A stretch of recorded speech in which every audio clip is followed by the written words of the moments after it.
your paving project by clicking on the icon at TaylorvilleDailyNews.com. Your information station, WTIM. Welcome into the WTIM morning show, our final segment of the morning, this time with Scoville Zoo. If you want to check in to the live stream, now's the time to do it. We got some baby goats in studio, more on that in a little bit. Thanks so much to our live stream sponsors, People's Bank and Trust, where they put people first, and Landmark of Taylorville, where you always do better with Landmark. We have Heather Perdue in studio. She's the director at Scoville Zoo. We also have Cricket and Mantis. They are both baby goats, kid goats. I always get that wrong. Heather, thank you for coming in with us. Oh, thank you for having me here. Absolutely. So just to kind of correct what I just said right there, are these kids or these baby goats? What are we calling these? Yeah, baby goats are called kids. Okay. So that, yeah, you're 100% accurate. Perfect. All right. So let's learn a little bit about them. These people in Christian County probably very familiar with goats. We've had some different animals in the past, but what do we need to know? Yeah, these guys were born June 21st, cool. And it was really exciting. We had our zoo camp out that evening, and we happened to walk into the zoo right after. So the kids just missed them being born, but they got to see them. And kids, they're born and they're up walking within the first 30 minutes. Wow. So it's amazing to see them when they're born. And they usually have twins, so this is pretty common. And these are both boys.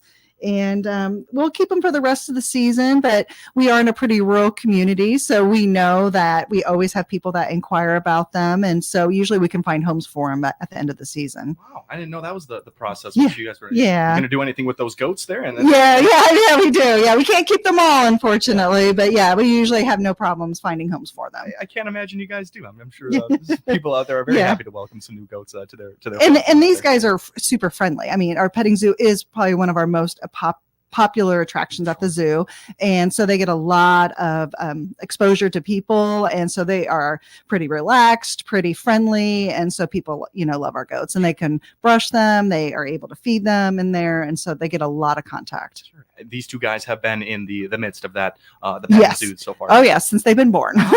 Okay. And that'll explain why I was able to pick up Cricket there with no problems at all. Very well tamed. I love it there. So these are with the petting zoo right now, and you can see them all throughout the summer. Yes, absolutely. Awesome. We have 4 baby goats right now. We have these 2 boys, and then we have our 2 girls, Cicada and Katydid. So obviously our keepers went with a bug theme name for their names this year. And when Cicada and them were born, it was during the height of our cicada season at the zoo. We had them all over. Cool. And so her name, was just pretty obvious. Yeah. She had to be a cicada. So, and like I said, these guys are Cricket and Mantis. Sure. Okay, perfect. Cricket and Mantis here, and a perfect name for the other goat there. This is a cicada. We were talking a little bit earlier about what are they eating right now? Do you have treats for them? What at this stage in life? Well, what does their diet look like? Right now, they're still nursing quite a bit. They're just about 3 weeks old. They are starting to nibble on different things. Like one of them was just testing out my finger a second ago. But they will nibble on pieces of hay and straw. We do have where you can feed our goats in our petting zoo, and it's a little petting zoo diet, and that may still be a little bit too big for them, but they're exploring. They're just like toddlers, they're sticking things in their mouths, they're trying to see what's edible and what's not. Sure. So, but they will pretty soon be eating all that petting zoo food and be eating a normal diet pretty quickly. By 3 months, where usually they're able to be weaned. Sure. What does a goat bite force look like? We got to be careful with our fingers around. They can pinch, hard. It's. I mean, they have teeth that are made to grind, plant matter and stuff like that. So it's more of a grinding thing. But obviously, it could be pretty uncomfortable if you just, allow them to chew on your finger. But what we have to worry about most are usually people's clothes. A lot of the kids think it's funny when they're chewing on them, but sometimes they may chew a little hole in it too. So we just have to let them, the kids beware, and their parents probably more beware that they could chew potentially a hole in their clothes. But for the most part, it's just kind of innocent, exploratory behavior. Are goats known for kind of eating a whole lot of things? They'll get into a lot of things, or is that a different farm animal I'm thinking of? No, goats will eat, they'll try anything. Yeah. And so that's why we ask, people when they go into the petting zoo to leave their strollers and everything outside, because what's in a stroller, there's always different toys for the kids. There's maybe a bag on the bottom, and they will pull things out. So yes, they will explore everything. What I think is funny is people sometimes will get goats thinking, I'm going to have them take care of this side yard that has all these weeds growing in it. But the problem with goats is that they can be pretty selective. So they may eat eat some of the weeds, but some of the other weeds may not be as tasty. And so then they don't really take out everything that you were hoping that you got that goat for, so Wow. you wouldn't have to mow maybe. But so they're still somewhat selective with what they want to eat. Is that a real process out there that people follow using their goats to maintain their land? I've seen, where they maybe it's a difficult area to mow, and so they'll have goats in there, and the goats and stuff will help keep down the weeds and stuff that they really don't want growing there. I find that interesting that they get selective about the weeds. I've definitely seen these videos where they release 40 goats into an area, and then they come back an hour later and it's perfectly clean. And it's an interesting thing to see. Yes. And in the fall we have some oak trees that drop acorns, and it's funny because you'll see acorns everywhere except when you walk into the petting zoo, because as soon as they hear them drop, they're eating them. So they keep the petting zoo very clean of acorns during the fall. I will really get into anything there. All right. We have cricket and mantis goats in studio right now. Talking all about them is the Scoville Zoo director. It's Heather Purdue. It's good to have you in studio, Heather. We spoke to Ken Fry a lot in the past, but you are the new director. When did you pick that position up?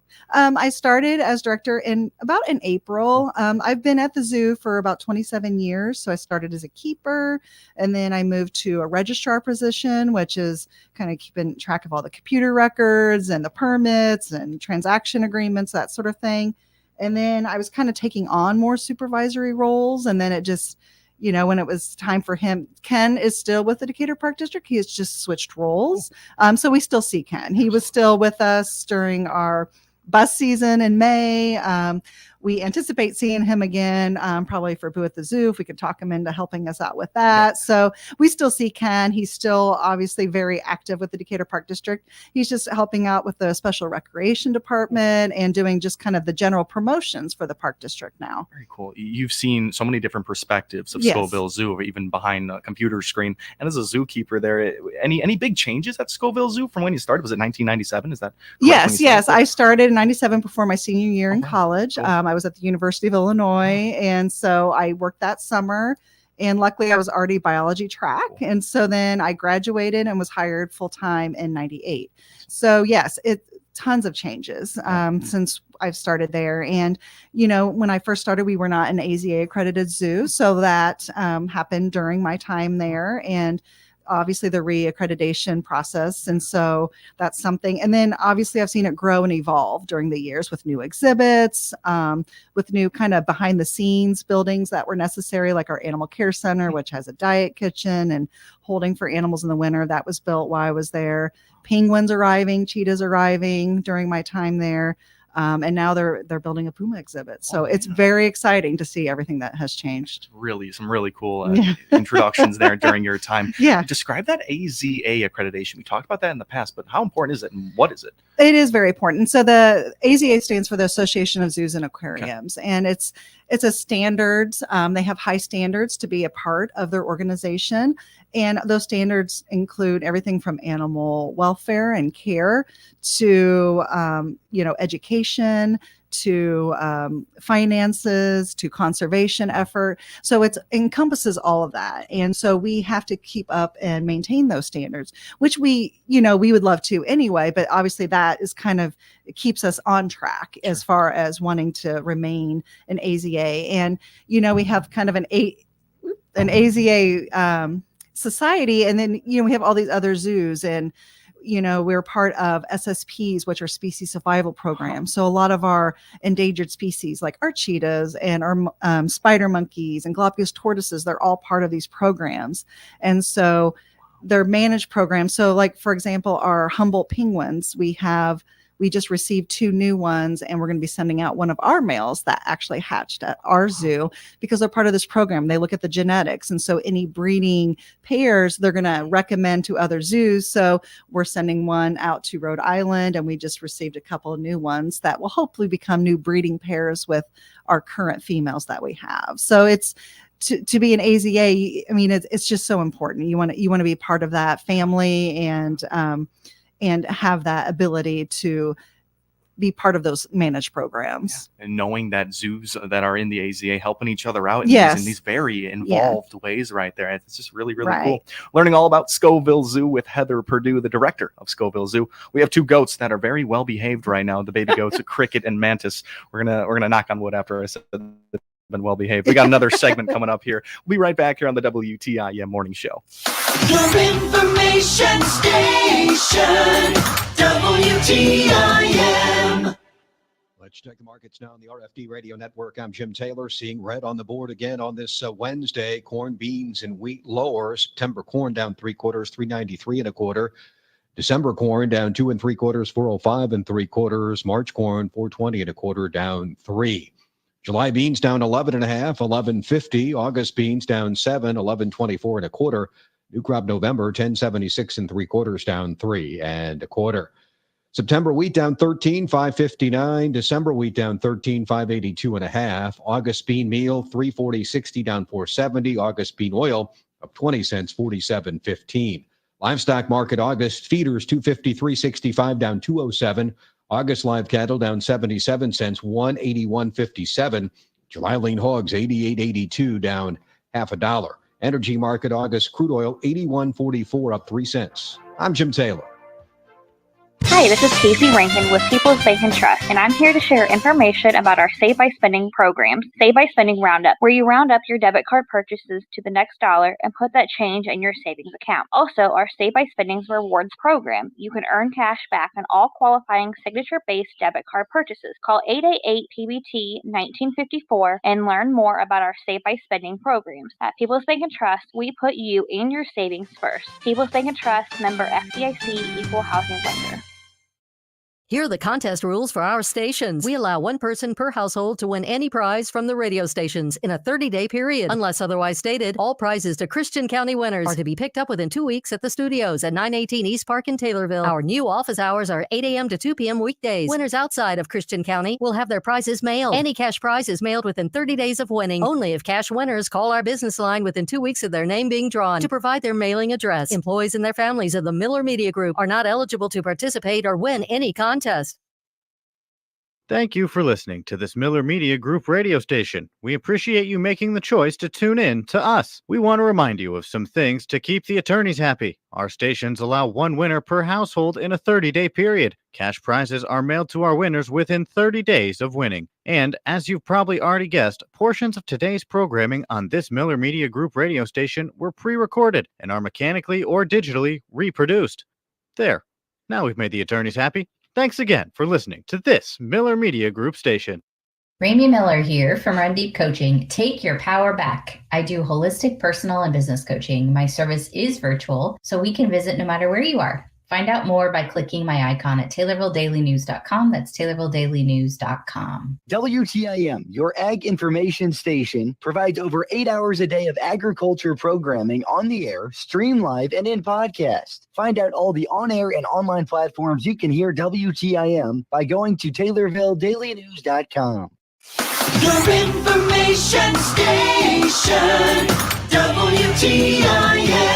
Welcome back into the WTIM Morning Show. We're with the Scoville Zoo right now. Heather Purdue, the director, and two kid goats. We have Cricket and Mantis in studio. This has been a fun one so far. Never know what the Scoville Zoo is going to bring into our studios here on the Morning Show. Thanks so much to our live stream sponsors. Thanks for everyone tuning in there. People's Bank and Trust, where they put people first, and Landmark of Taylorville, where you always do better with Landmark. We learned all about Cricket and Mantis in that first half, and we learned about Heather Purdue, the director over at Scoville Zoo. Let's talk about this is a seasonal zoo over at Scoville Zoo. You guys do a lot during the summertime. What are you looking forward to here as we are already in the middle of summer? I know you guys have free admission days. How have those been? How's the response been? They're always very popular, and they start. So we have some free admissions in April, which are on Mondays.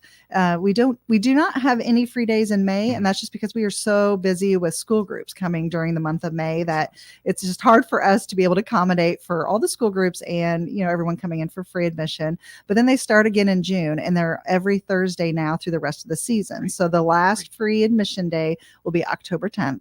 And like I said, every Thursday, it's free admission for adults or children, anyone coming in. There are additional charges if you want to ride the train, which is $4 per person, or the carousel, which is $3 per person. And then, of course, we have our concession there. Yeah. So people are able to, come out and just at least spend a couple hours at the zoo. And, it's always a great, we have a lot of, especially grandparents who may be keeping their grandkids for the summer months, while they're out of school. And this is just an affordable way for them to have something to do with the grandkids and let the kids burn off some energy. We have our playground out front. So, it's a great, thing. And especially, they've been really busy, but I know a couple of weeks ago, it was beautiful weather. It was 73, and I think we had over 2,000 people come in that day. So we also have some groups, like YMCA, like day camps and stuff, that are also able to take advantage of those free admissions. And that's, great. They come out, with a couple of buses, and it's a great opportunity for people to come out.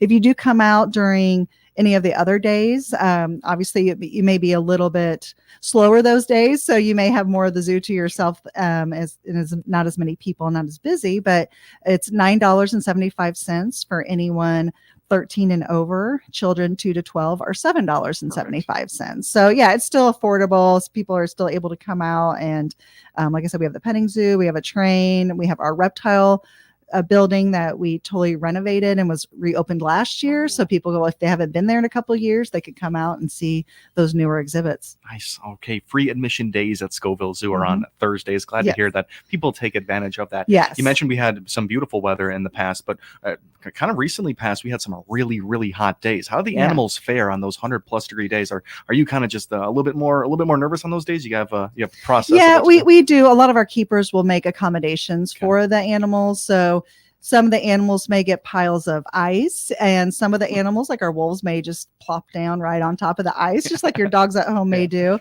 Our guinea pigs even will go up to the ice, and they maybe won't lay on the ice, but after the ice melts, it kind of makes the ground a little bit cooler, and they'll lay down there. We do have some fans set up, misters for a lot of our animals.